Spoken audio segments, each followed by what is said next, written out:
Hello and welcome to the Coaxum Report. My name is Terry Coaxum, and I am super delighted to be joined today by Sonia from the SBDC. Sonia and I have had the pleasure of working together with the Brooklyn Chamber of Commerce, and so I'm super excited to have you here today. How are you, Sonia? Yeah, thank you for inviting me, Terry. I'm doing well. It's a rainy, cloudy day here in Albany, but I'm doing fantastic and just wrapping up Black History Month. And so I was on Staten Island yesterday. Oh, So nice. doing the travels across New York State. So glad to be on the call here with you and your live show.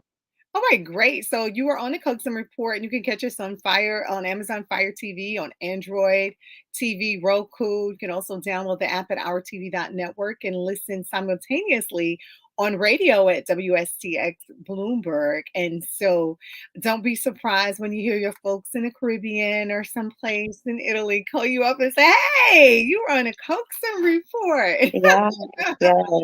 So I'm just excited to have you here today. I want to talk to you a little bit, Sonia. I know you're the state director with the Small Business Development Center.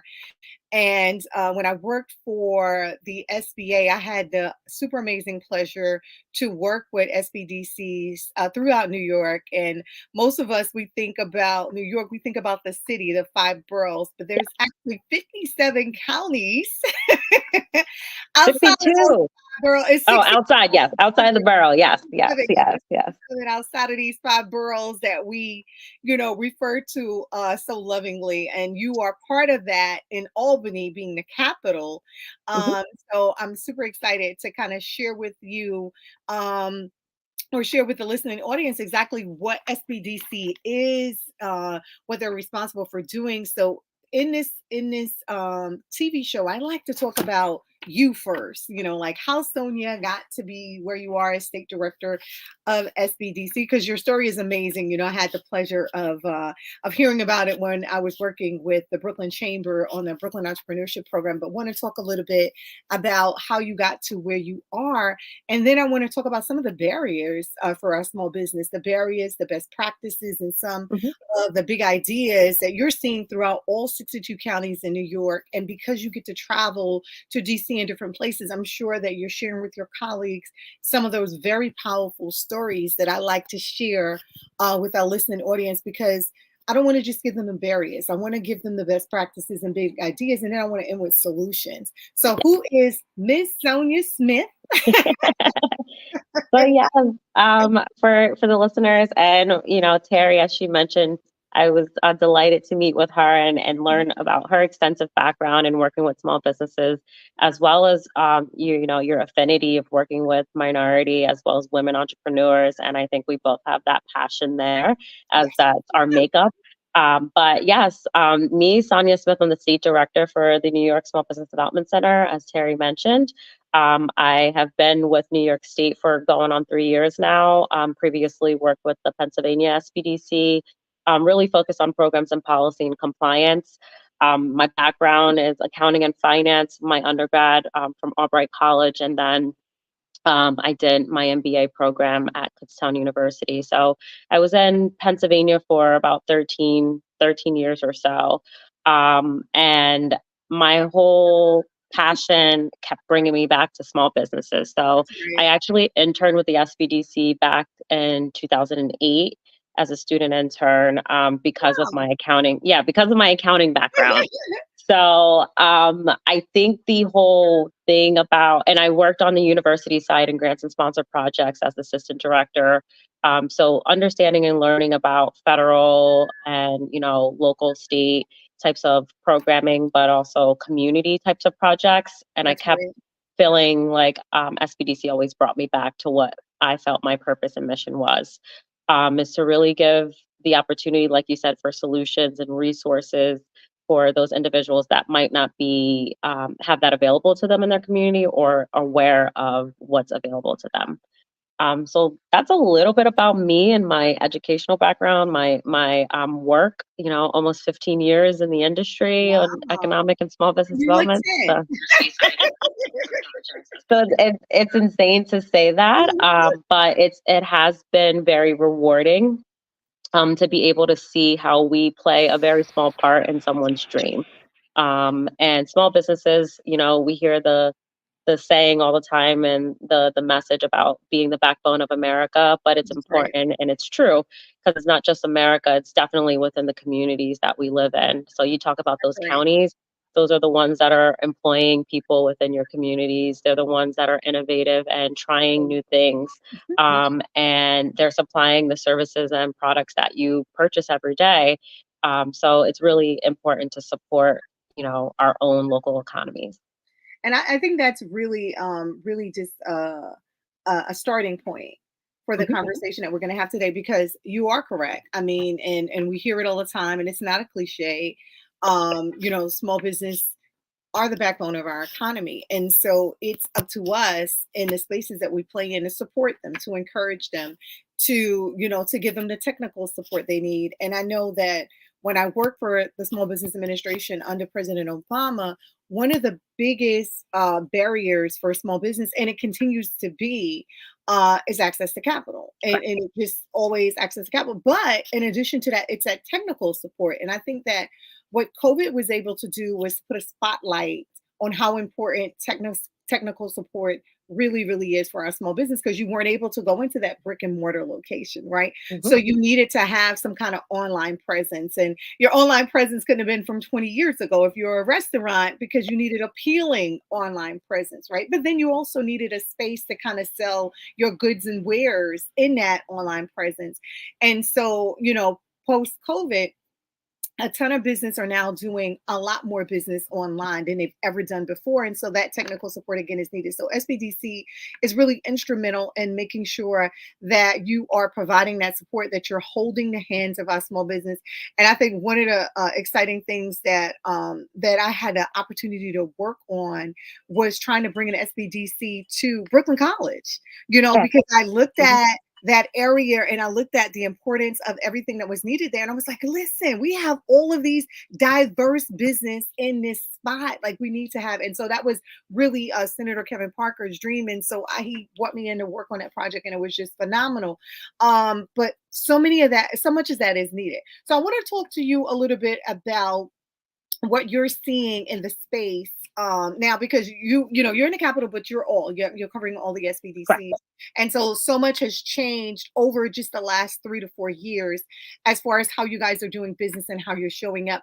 I see so much training online now. I'm like, okay, I see you. There's lots of tutorials for small business with your background in accounting, especially, right? Mhm. um I just did the MWBE workshop, getting the business, once you get your MWBE certification, which is your license, like your back office has to be right. What does that look like? Because Yeah. you like you already have this background and you're in this space where you're already doing it. Talk to my small businesses about how they should be showing up so that they can be successful in these contracts. Okay, so now you got it. Now what are we doing with it? How are we Correct. making it successful? So and I'm sorry if I would be remiss if I didn't kind of give a high level overview and then really get into like the issues and the struggles, Yeah. hurdles. I would say hurdles and lessons that business owners and entrepreneurs learn. So yes, the SBDC, as Terry mentioned, we are funded partially by the Small Business Administration, so on the federal side, and then on our state and our academic institutions are matched to the program to really expand the capacity across each state. So there's 63 networks across the country. Each state and U.S. territory has an SBDC, and then Texas and California are split into multiple 5 and 4 regions. So that's how we get to the 63 networks. As you mentioned, we provide technical assistance, education, market research, Mhm. and advocacy and specialty programming for entrepreneurs and small business owners in all of our counties. That's right. So we have 20 centers across New York State that work with entrepreneurs and small business owners confidentially, no cost. Mhm. And so that's really important for, as you mentioned, for a lot of those startups that one are bootstrapping, one have issues with access to capital, to be able to have a resource like the SBDC within their neighborhood. So I really wanted to give like an overview about what we That's provide, right. what we do. As you mentioned, whether it was a restaurant owner, a retail Mhm. store, or someone coming up with new technology as an innovation, We work with all life stages of a business, so from the idea stage all the way to succession planning. That's right. What I'm seeing as the 3 or 4 big components or issues, I should say, hurdles for businesses: access to capital, of course, as you mentioned, Yes. um, and it does take more of a hit in our minority businesses or women-owned businesses. I was just talking, as I mentioned, in Staten Island yesterday. We did over 400 million for helping business owners get access to capital last year for Wait a minute, hold on. SBDC. Let's take that up. You said 400, so Yes, 400 400 million. million. Wow, But that's huge. yeah, but within that only, because I was talking about Black excellence, less than 15% of that were from Black businesses. Oh So wow, it's like, yes, we have a diverse market where 48% are minorities, but we still have areas where there's disparity in being able to have access to capital. So what does that look like with our financial institutions, with our CDFIs, our community lenders that we're partnering with? As to be able to provide them with a pathway as well as a solution. that's right. So access to capital is one. Business concepts and business management. Most are passionate about what they make or what they're providing as a service. That the business background might not be their forte, or understanding of I have to do my profit and loss statements. I That's have to right. do payroll. I So have to pay that part. taxes. I have to Yes, have taxes, have to pay insurances. taxes. You Should have I to do it have your quarterly? insurances. Yeah. Yes, insurance, permits, Yeah. Yeah. licensing. Yeah. All that. Yeah, so that's where we come in. And we're not a one-stop shop. We have our specialty areas, but we partner and have the resources to connect with private and public organizations That's so right. that, in the forefront, it seems seamless to the business owner. But behind the scenes, we're saying like, okay, we're going to partner with SBS, or we're going to partner with a chamber. We're going to partner with these people that provide solutions for these specific areas that, SBDC might not be able to do, but it's helpful for the client themselves. Right. So yes, business management, I would say number 2 is the issue. Workforce development, Yes. employees and Yes. hiring, HR is number 3 as an issue. And I would say number 4 would be growth strategies for established businesses. So that can be, increasing sales, like you said, contract opportunities with the government, international trade. Once you're online, it's a global market. So what does that Right. mean for patents, trademarks, things of that nature if you're selling on a global market? So there's a lot of technical things, as you mentioned, that business owners are not aware of that we actually provide. And so I wanted to get you there because it is no cost to them. It's taxpayer dollars is paying for this. Yeah. It is strategically located in the areas that really really need it, and so you can go into the college campuses and be able to have access to all of this. And then there is this huge online presence that is also really really accessible. And I have the pleasure of being the secretary for the Women in the Black with Princess Jenkins in Harlem, and so every month when we're doing our newsletter, we're making sure we're putting in information that the SBDC is doing, as well as, of course, small business services and the chambers. But it's always a delight to kind of see, just have them click on and just be able, in the comfort of their home, be able to access all the information. That is really, really important. One of the things that I say to my business that if you are running a big, so if it doesn't make dollars, it doesn't make sense, right? So if you're running a business and you're not making money, you're not in business, you have a hobby. Happy? And so SBDC is important in trying to get them from that idea stage to the Mhm. actual, management of the business, to then, looking at the growth stage, and then of course the session planning. So these 4 steps are extremely important.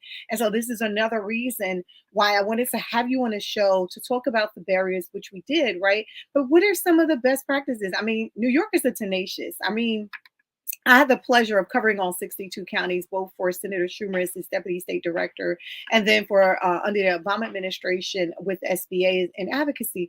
And I went as far as Buffalo and found that they had something called a shake room. I'm like, what the heck is a shake room? We don't have earthquakes here. Like, what's going on here? But the simulation of the shakes in like places like California where you would think this would be, no, it's in Buffalo, right? Correct. Yeah. And they're literally like simulating all these things. And one thing that when I had the pleasure of doing my walkthrough, they said, well, think about it like this, Terry. If you are in, say, California, or a place that has earthquakes, right? And you're in like in a hospital kind of setting, right? And Mhm. so the MRI machine or the whatever the machine is, gets this rumble. You want to make sure that it can work through this, whatever. So you're bringing it up to Buffalo, and you're checking it out and making sure that all of these things are still going to be in place, because it's too late if the Yeah. person is in that position and need that machine to work, right? So another place was Rochester, right? And they were actually doing some things where they were like redeveloping a lung, making the lung grow back. And I'm like, wait, what? Rochester Institute and take, oh, Yep. With the so organs. Mhm. right. So it's all of this great stuff happening in New York. I had a pleasure of speaking to someone just recently, and they were like, I want to go on vacation. I was like, go to New York. He's like, New York. I say, well, do me a favor, stop upstate New York first, and then work your way back down. I want you to go I want you to go hot air ballooning, right? He's like, hot Ah, air ballooning. He's like, windmills, like New York. What are mhm. you talking about? I'm like, you have no idea until you really come into New York State in a different way. And the same thing for the 21 counties in New Jersey, right? I had the pleasure of going to Tom's River and to going to all of these different places. And when I start talking about all of this stuff with passion and energy, I talk about it from a small business standpoint. Mhm. They are the backbone. They're the neighbors. They're the ones that actually are pulling back in the community, whether it's through their service, it's through their community, it's even through their churches. Like, they're the ones that are there. And so what I encourage small businesses to do, I said, you want that local store to stay there? Shop small.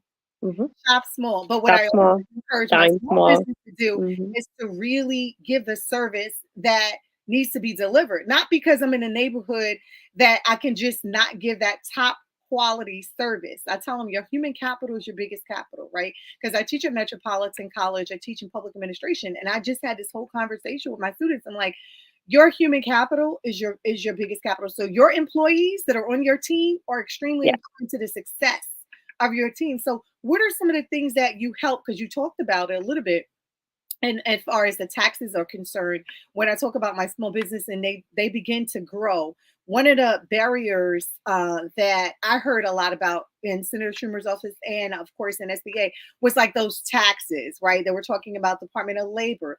They were talking about things like retention, right? So they said we train our Mhm. employees, especially in the hair industry, right? So you were in the salons and you're training, and it was a big turnover there, and they were kind of figure out, well, how do we keep our employees that we train with all of these kind of technical skills? So what are some of the things that you're seeing that works, right? Because I'm sure that some of our listeners are tuning in to kind of get some nuggets from you on some of these best practices in areas that are smaller but are looking to really connect and reconnect, and also to get the support of their communities at the same time. And you guys are doing this every day through the technical support, through the growth support, and of course through the succession planning. So talk to us a little bit about that. Yeah, so and you mentioned that we're on and we're partnered with academic institutions, so that's how people can find us. But and with the changes as you mentioned over the past 3 years since I've been here is really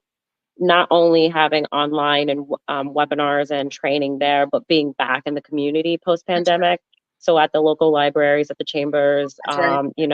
we have our pop up shops across the communities because doing outreach and being in the communities where the people are going to find us. Everyone's not comfortable or able to travel to go to X, Y, and Z. So whether it's a remote meeting, a virtual meeting, or being in the community, we're meeting people where they are. That's right. That's right. But like you were asking, I gave those four components on what I'm seeing based on client needs, whether it's a startup or established business, and with workforce development being a main one. And that's, I think, not even across the country, probably globally on supply chain and workforce issues and concerns with employees. Um, what we're seeing is we're trying to figure out the gaps, not only the gaps, but how to encourage and increase the pipeline in specific Hmm. areas. And Hmm. that can be definitely for clean energy and green energy. We have the mandate and the compliance from the governor's office on clean and green energy in New York State. So, what does that look like? What are going to be the needs? So, we're partnering because some of my SPCs are community colleges. What that looks like with the Department of Labor and Nice. getting earn while you learn. So apprenticeship opportunities and Nice. education opportunities to learn the industry, but also get paid and see if this is actually a good fit. Because there are going to be industries like that, or the chips and technology, AI. There's areas where our colleges and our relationships there can really help with the component of the pipeline of understanding entrepreneurship or the industries that are going to need I'm these employees. excited. Yeah. I'm excited. I'm excited because as we're moving forward, we're looking more and more at the ecosystem Yeah. and green energy and different ways to kind of make sure that no one's really left behind in this, right? And so Mhm. I'm super excited. And when you started talking, I started thinking about when I covered the Virgin Islands, and the University of Virgin Islands had the opportunity to go on campus and had saw all these different fish that they were, and it was just so exciting. So when you're thinking about the ecosystem and ways that we can kind of really improve, I remember going into to one of the gardens, and it was just like, so it was so much, it was dry, and we were thinking about the technology that can be, brought to bear there, that can kind of water all of these things. And so I mean, we had some great conversation, and of course the federal government, of course, is involved in that, but these things exist already, right? And so you Mhm. guys have the pleasure and the honor to be able to bring them together with small businesses, or just, they're like tunnel vision, they're head down, Yeah. they're like, okay, I'm working, right? And then they come to you with this barrier, and they come to you with some concerns, and you're like, hey, I can partner you with, because you guys are in the community, you with the chambers, you're working with the economic development groups, Yes. you're on the campuses, right? You are looking at brain drain and making sure that there is some connection on all of these different levels. And so when you started talking about that, I thought it started thinking about some of that. But I also thought about one of the other barriers in the Virgin Islands was more along the lines of, okay, you're coming to get in this great education, right? Or you're leaving to go to the States and you're getting this great education, but you're not bringing it back. So how do we retain, right? Even on that Mhm. level, right? So, I had the honor to find out just recently that, and then full disclosure, to my producer of the show, Anthony Weeks, he's from the Virgin Islands, of course, and then had a great pleasure to know that some people are coming back to the Virgin Islands that actually came to the United States mainland to get an education, and now come back and pour that into the Virgin Islands, which is something that we've always talked about. How do we get more of that, right? Mhm. So as you're walking us through some of this green energy space and these mandates, and understanding that there's so much more opportunity for young people to kind of become wealthy, because I don't want them to just make money anymore. I want them to be wealthy in the small business space and be able to, as one of our sheroes say, lift as they climb. Right. So as you're walking me through some of the things that you're doing, I'm thinking about those things, and those are ways to Yeah. retain workers. And then the other thing that was really helpful when I worked for Senator Schumer and Senator Parker, when I was doing project management with him, is co-work space, and then having not just a co-work space, but then having employees take over the business, right? Mhm. Because that was Mhm. a huge barrier. You must be in my head right now, because I was gonna say that's one of the things is like employee stock options, employee transition, especially upstate New York. We have a couple of organizations we work with.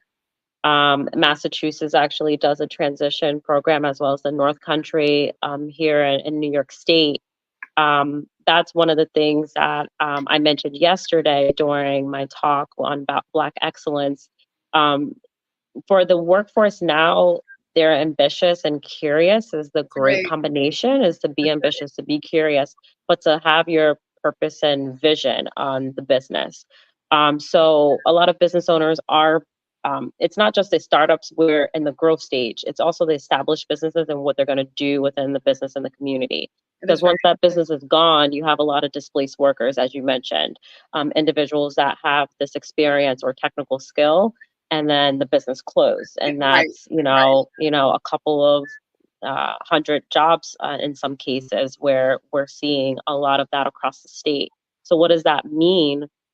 A lot of that, what I mentioned, is what we're looking at as succession planning, as well as transition planning for employees to take over those businesses or invest in the business for when the owner may not have family or children that want to I take just don't over. want to do this. So yes, what does that look like of keeping that within a community?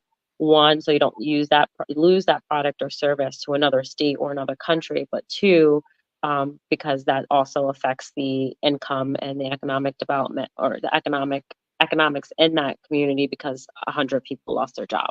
Absolutely. So We're going to yes. pause right there and we're going to come right back because we got to take a quick commercial break. But we're Okay. going to come back and talk a little bit more about what that looks like and what that show up as if 100 people are losing their jobs and why it's important for us to retain them in that community because they're the fabric of it. So we're going to take a quick break and we'll be right back.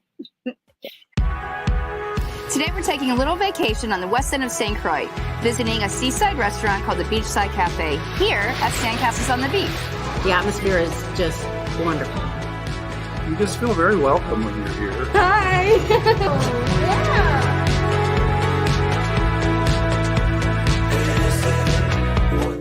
I'd like to introduce Chris and Ted, who are the owners of Beachside Cafe and also Sandcastles on the Beach. This is amazing! Thank you. Sandcastle on the Beach is quiet and friendly, relaxing. I often entertain guests, and this is the one place I always try to bring people. Tell us a little bit about the hotel. Well, the hotel is a 25-room hotel. We have 10 different room types within that.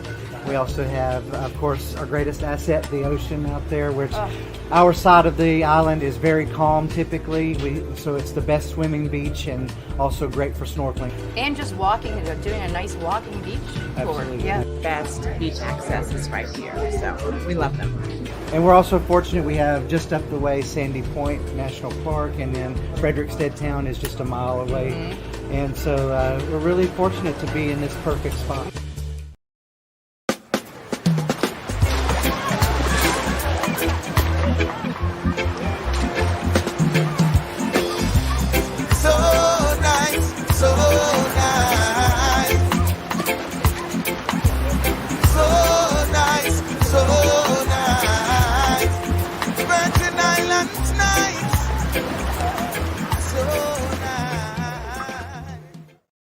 I used to watch BET, MTV, VH1, now I watch Tempo. Soca, Calypso, Reggae Dancehall. Don't stall, better get tuned in to the tempo. Don't have cable, they got an app. Go to your app store, download that. Whether it's tourism, cuisine, or the social scenes, if it ain't Tempo, it's a rap. Who got the Caribbean views? Tempo. It's the latest in Caribbean news. Tempo. You tryna cook Caribbean food? Tempo. You know they got the music videos too. Tempo. Who got the Caribbean views? Tempo. It's the latest in Caribbean news. Tempo. You tryna cook Caribbean food? Tempo. You know they got the music videos too. Tempo.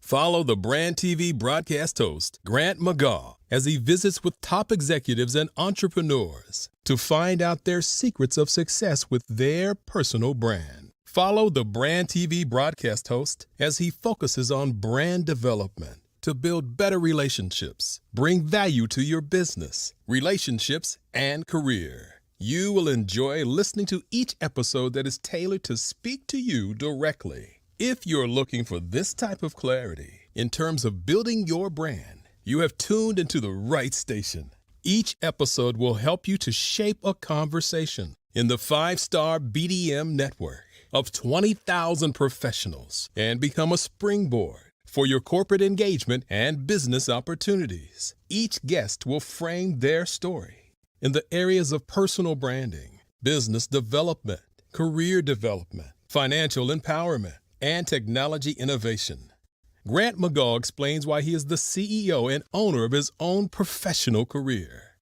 Grant is an accomplished business leader and entrepreneur who wants to give back to individuals to grow their personal brand strategy. Tune in as he weaves his story about new possibilities, while to you exceed expectations. If you love storytelling, This show will make for fun.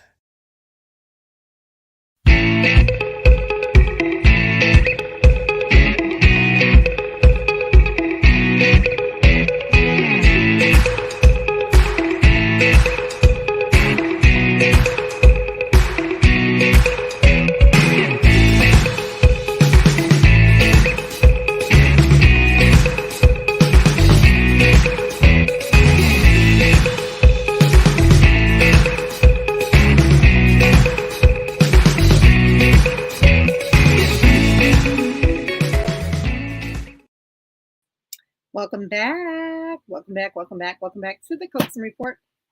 I have a super amazing guest, the regional director for SBDC, Sonia Smith, and Sonia's been dropping nuggets all over the Coaxum Report, and so I'm super excited to have a come back on and join us for the second half of the show. And I have to admit, like the commercials always make me crave the Virgin Island food. I know. It's like it looks beautiful. The resorts, the food. I'm like, oh my goodness. I'm like, listen, I need to get back. I need to get back. But I'm super excited. Like you were dropping some nuggets now. We're talking about the young people or either the workers and they're working in the workspace and the owner for whatever reason isn't going to continue on. Maybe they're just they're retiring and some of the family members are not clear on whether they want to move on with the business. And so that legacy planning piece is what we're really talking about. And that's a super exciting piece that you were sharing with us and how the fabric of that looks. If you have 100 employees and then you're looking to close an institution, because that's usually what most of them are. They've been in business for like 40 years, 30 years. And that's always a staple in a community. Closing that space is usually very hard. So tell me a little bit about some of the success around those type of arrangements, those type of things that you're seeing, hands-on through some best practices or even some big ideas to give my listening audience some ideas of how to do this as well. Of course. I mean, I think in general, business owners, especially MWBEs, I know you talked about the contracting abilities and be able to meet those requirements when you're trying to hire staff or looking at the capital to do so. The same thing I feel like minority businesses and women-owned businesses should look at is the three areas for the long term of your business, whether you want to keep it within your family, whether like what that succession planning looks like, whether you want a bigger company to buy it out or to merge, acquisition, what that looks like. Employees, if you have someone that's interested and ambitious, as I mentioned, having them train, having them cross train, having them understand your business, what that looks like of completely selling altogether. So like, what are those 3 or 4 options for long term of your business? Most people start, like you said, they're excited about that. They want to do that portion of it. But it is going to be, if it is a staple in the community and you're decades in, what that succession plan looks like.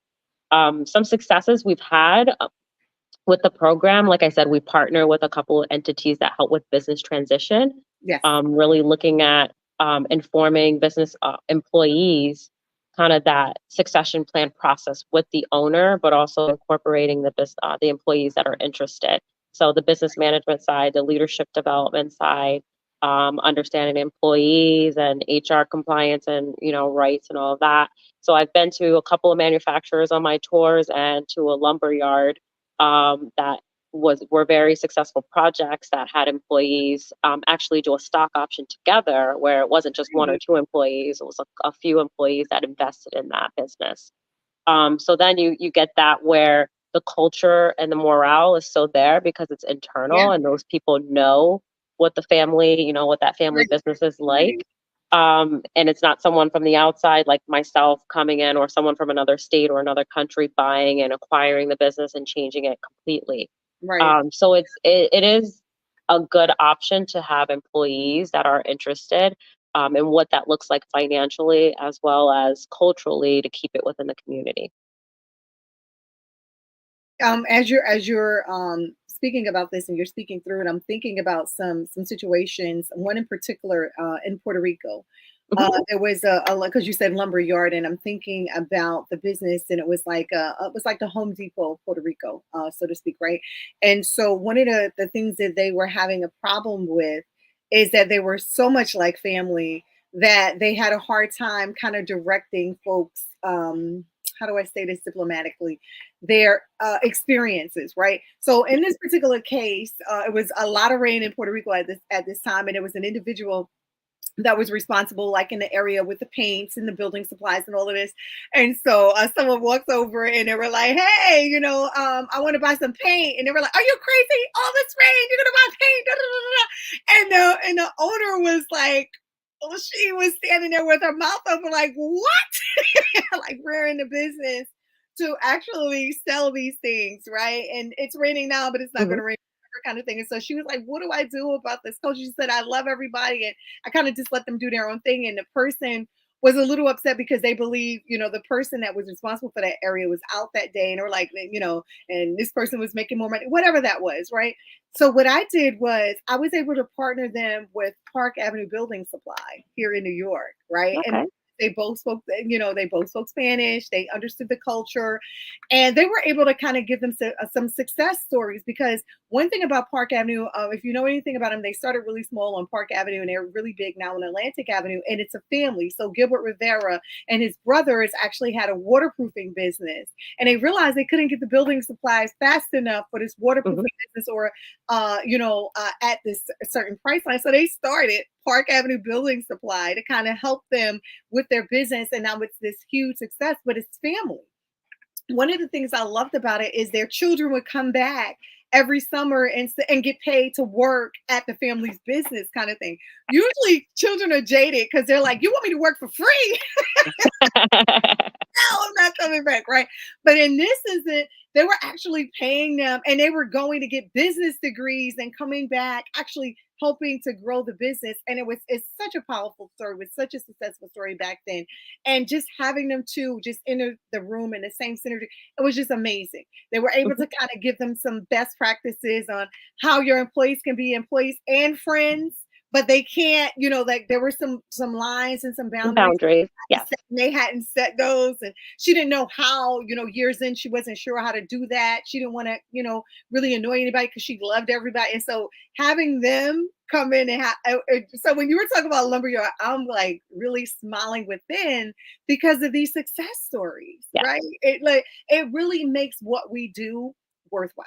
It Hmm. really does. It It really does, because it's not going to be easy. And the whole thing of working for yourself, sometimes you work even harder than working for someone else. You have, sometimes I think yeah, that's most of the time, you have yourself, your family, your right. community, your employees, your customers. You have a lot of people depending on, what you're providing. So it's more on your plate than, some people realize. And especially for serial entrepreneurs, as people that open multiple businesses and start multiple businesses. But having a strong team, like you Yeah, said, what are going to be those boundaries? Who's going to help you in those components that you're not strong in? You're building a team to help you push the business forward and grow the business. But then what, like I mentioned, what is that long-term plan once you grow that business to that point? Um, right. so I think it's important also for us to mention here that because of what you guys do at the SBDC, because of what SBS does, because of what you actually develop these mentor protege kind of programs too. I mean, we did it at SBA as well, but I think that the important thing, even the story that I just described, there is someone that's in your portfolio that is doing something similar to someone that walked through your door, and mhm, you're actually able to kind of gain those best practices and big ideas and share, of course, with their permission, share that experience with both of them, and they can grow off of each other. I tell my business all the time, there's enough pie for everybody. No one's, there, you don't have to just cut the slice and keep it on the side. No, we can share. There's enough for all of us. And so we can share our ideas and our synergies and be able to build and grow. And that support system that we're talking about right now mhm, is invaluable. Is mhm. invaluable. It's like sometimes my businesses are like, I feel like I'm on an island. I feel like I'm Yeah, all alone, like no one else has done this yeah. before. And so kind of hearing someone say, "Hey, this is what it is." And I also smile because I have children. Like my oldest daughter, actually, shout out to her. She turned 34 today, right? And Yeah. my youngest daughter turned 28 on Valentine's Day, right? But I remember having all of my sisters around me, all my sisters from other misters around me when we did this very important work. And I would say something to my children, and they would be like, yeah, yeah, yeah. And then Aunt Ife would say the same thing, and they would be like, Aunt Ife said, and I'm like, yeah, I It's said the it same thing. Yeah. the exact same words too, but Yeah. I hear it differently when it's coming from someone that they love and respect or whatever. And that's the kind of those are the kind of things that you're able to create. And when you're working in like small business development centers and you're working before when I was in SBA, SCORE was a part of SBA. Now I understand they're separate from, but still those retired, executives able to share their experiences and then be there to walk some of the businesses through. One of the biggest things, another barrier for my business, and is in addition to access to capital, is always the financing, right? Understanding the profit and loss statement, understanding the budget, understanding how much we have, how much we need, right? And then what is the vision for where we're trying to go? And I know because that's very much a part of your background, you're able to kind of look at the numbers and kind of help our small businesses with some best practices and big ideas to get to the next step. And it's so important for them to know, listen, you're not on an island, you're not in a river in Egypt. Don't be in denial about it, but you do need to have conversation about where you are so we can help get you to that next point. And so we've talked a lot about some barriers. We talked a lot about some best practices. I want to go into some of the big ideas, and then I want to kind of get into solutions. So what are some of the big ideas that you're seeing around the small business space? Now, I know a lot to do with technology. I'm seeing a lot of my small businesses are actually learning to utilize AI in a way that they never thought about using it before. They didn't even think it applied to them until they realized that they can actually save time Right. with creating better content, more content, and stuff like that. What are some of the big ideas that you're seeing around some of the business that you're working with now in that space, in any space, not just technology, but I mean, in general, like you said, the peer-to-peer is important because like it's more of abundance and scarcity mindset. And I've seen how they help each other. It's like, Mhm. I'll just give you an example and then go back to the question. It's just like someone was looking for someone to help with bottling and labeling for one of their Right. products. And they're like, oh, I know someone. So it's the sense of where you're not all alone on an island. Not, the SPDC and other resources are out there of organizations and entities. That's why chambers or women's groups, different groups are there to help with the networking and support. So that's very important. For like what I'm seeing as big ideas or industries that are really growing, of course, like manufacturing, since Yeah. we have so much going on. Contractors and suppliers and vendors, whether it's for the micron semiconductors, the chips, the clean energy, green energy, the Bill stadiums, Yeah. JFK terminal. Yep. You have so LaGuardia, many, yep, all that. yeah, Yeah, a lot. constantly. You have all the rest stops, the highways, bridges. There's tons of work and opportunity in this whole, I mean, in the country, but in the state of New York itself, That's with right. money Gateway being invested. project is huge. Yeah. So there's money being invested, and you talked about the Protege program. One of my centers at York College, the SPDC there in Queens, is doing a program again on the financial management components for contractors that are looking to get into some of these bigger projects like JFK or concession stands, Right. in any of the many that I mentioned. And like you said, the financial component is not only access to capital, but managing your books and understanding money coming in and money going out. Right. Unfortunately, the government doesn't always pay on time, or your clients. Yeah, that's So yeah. So what does that mean if you're not being paid in 30 days, but you are paying you're paying your vendors for supplies within that period. and not only So are you paying them, you must pay them because the correct. Department of Labor says there Yeah. is this certain thing, and turn around and all these taxes. the payroll they're still coming. Correct. So you must So pay yeah, them on time. what does Yeah. that look like of your cash flow? So you have to alter your terms. You have to look at your cash flow. Have to look at your payroll and when that goes out. It's not just the money coming in, money going out. It's also a timing aspect to your business. That's right. And so that is another big component of it. But yeah, as I mentioned, the idea, I wouldn't really say ideas. I would say more of the industries that are growing in New York State that I mentioned based on the projects, and the areas of opportunity for individuals that are in that space. Yeah, AI is going to help with efficiencies and streamlining and administrative, or on the creative side for content development. Thinking using it as a think tank kind of thing. Yeah. Some of the AIs you'll ask like, oh, here are my 5 ideas, give me X, Y, and Z, or market or Right. research for this, or statistics. It does help you with analyzing your thoughts as a business owner as well. So I think there's some key components that will help on the business side and the management. But big ideas, no, if I heard all of the big ideas, Terry, I will be rich by then, you know? Well, listen, you're hearing them. You're definitely hearing them. Yeah, yeah. It's what they're doing to take it to the next level.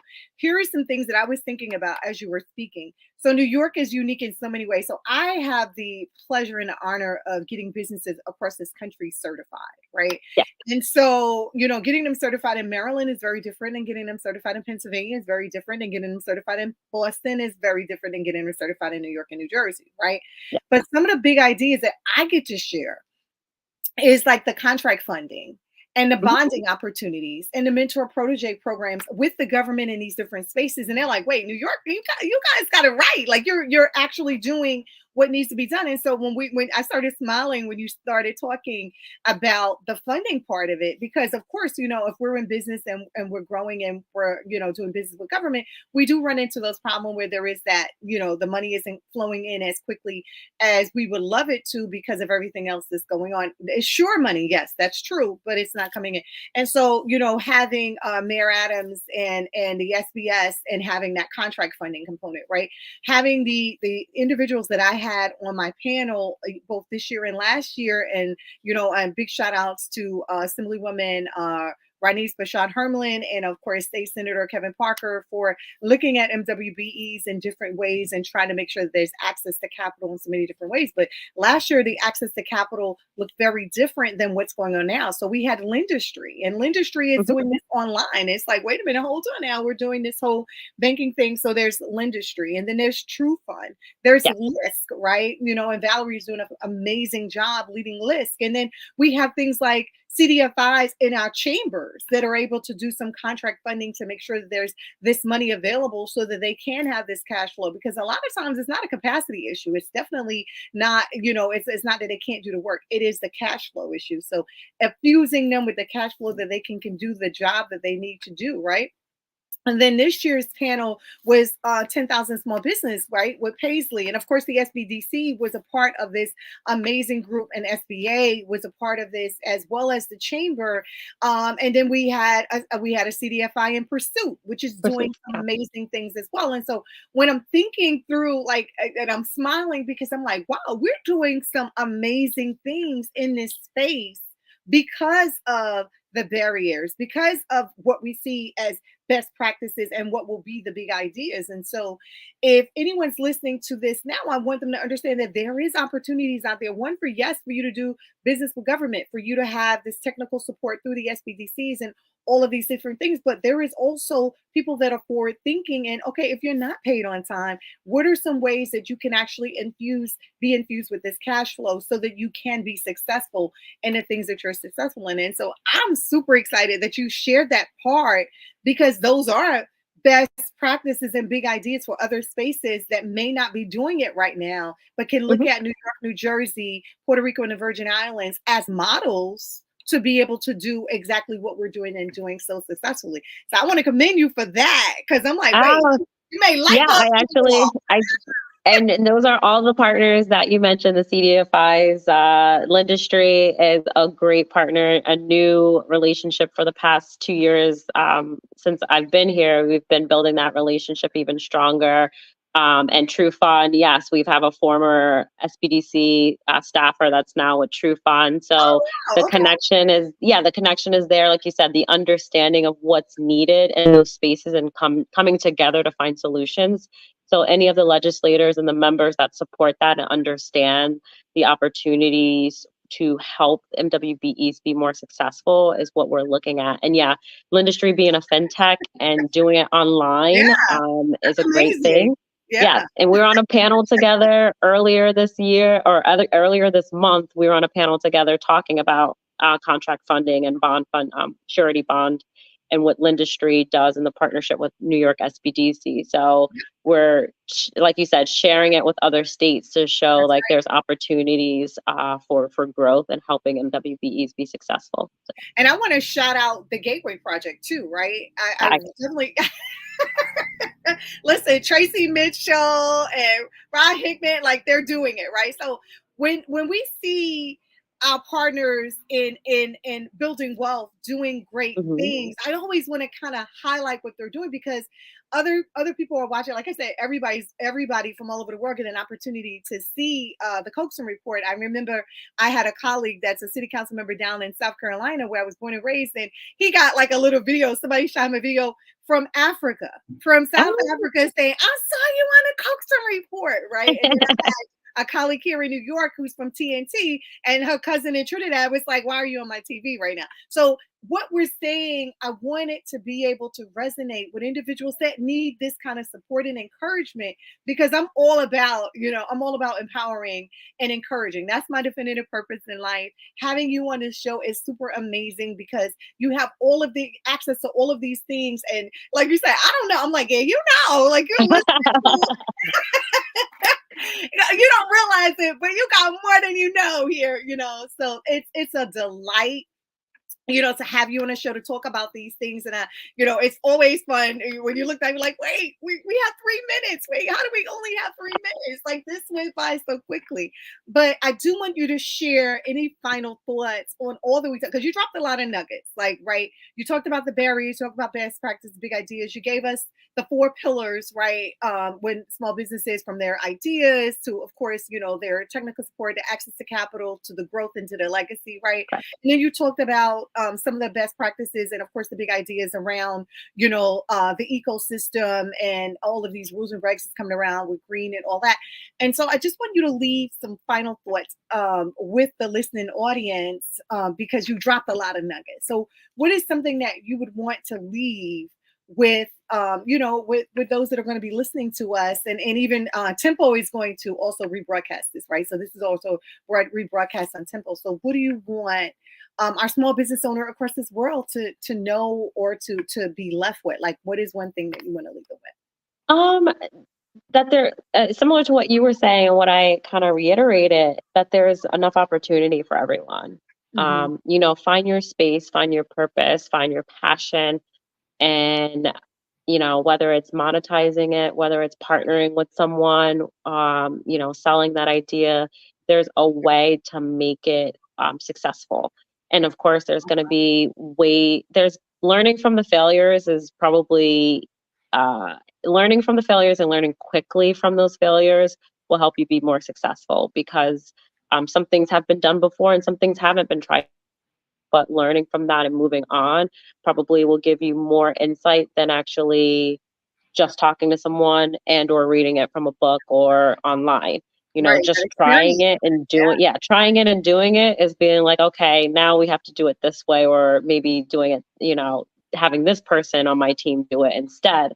I think is taking the first step, understanding there's opportunity, but really focus on what makes you uniquely different, or how you're making that product or service better for the individuals. I think Absolutely. Absolutely. I mean, that's super amazing. And even as you're saying that, don't be afraid to fail.